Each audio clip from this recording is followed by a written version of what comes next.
যার বিয়ে কম ঘুরলাম না ভাই, ঘুরে ঘুরে দেখলাম ওই নিজের খামারে নিজেই খাওয়া নেব, কারোর থাকলে কেউ দিব না। ওই এক কেউ না কইছে যে বুবু আমার বাড়ি যাইও, আমার বাড়ি অনেক কুশাল।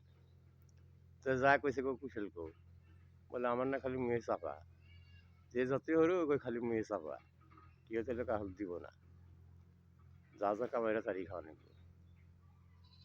কর্ম মন্দ পোহড়া কপাল গুরু আমি একজনার, গিয়াছিলাম ভবের বাজারে, ছয় চরা চুরি করে গুরু দোল আমারে, ওরা চুরি করি খালাস পাইল, আমায় দিল জেলখানা। কর্ম মন্দ ওরা কপাল গুরু আমি একজনার।